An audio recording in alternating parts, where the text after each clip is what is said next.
লোহিত সাগর ও Gulf এলাকায় হুতি বিদ্রোহীদের নৌ হামলা ও ড্রোন রকেট হুমকি বৃদ্ধির পরে সংযুক্ত আরব আমিরাত তার সামরিক উপস্থিতি দ্রুত বাড়াচ্ছে।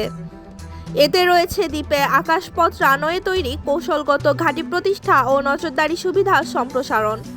এই উদ্যোগকে রেড সি ও গালফ শিপিং লাইনগুলোর নিরাপত্তা কড়াকড়ি করার একটি অংশ হিসেবে দেখছেন বিশ্লেষকরা। গত কয়েক মাসে হুতিদের করোনা সমর্থিত হামলার ধারাবাহিকতা আন্তর্জাতিক জাহাজ চলাচল ব্যাহত করেছে। এর ফলে পশ্চিমা দেশগুলোকে হুমকির মুখে রেখে সমুদ্রে সামরিক সমন্বয় বাড়াতে উৎসাহিত করা হয়েছে। ইউরোপীয় ও আমেরিকান কূটনীতিকরা দ্রুত প্রতিক্রিয়া দেখাতে বলছেন।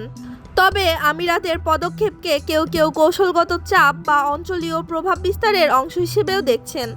বিশেষত সোকোত্রা ও পার্শ্ববর্তী দ্বীপগুলোতে অবকাঠামোর বিস্তারের খবর আসে এমন সময়ে যখন যুক্তরাষ্ট্র ও মিত্র দেশগুলোরও অঞ্চলটি নিয়ে সক্রিয় ভূমিকা রয়েছে। রাষ্ট্রীয় ঘোষণার কিছু রিপোর্ট অস্বীকার করলেও প্রচলিত নজরদারি ও সামরিক বাস্তবতা অনুধাবনযোগ্য। বিশ্লেষকরা বলছেন, যদি আমিরাত ও তার মিত্ররা ঘাঁটি ও নজরদারি জোরদার করে তাহলে হুতিদের কৌশলগত নমনীয়তা কিছুটা সীমিত হতে পারে। তবু সামুদ্রিক লজিস্টিক্স ও কূটনৈতিক সমাধান ছাড়া সমস্যার স্থায়ী সমাধান নামলেই কঠিন।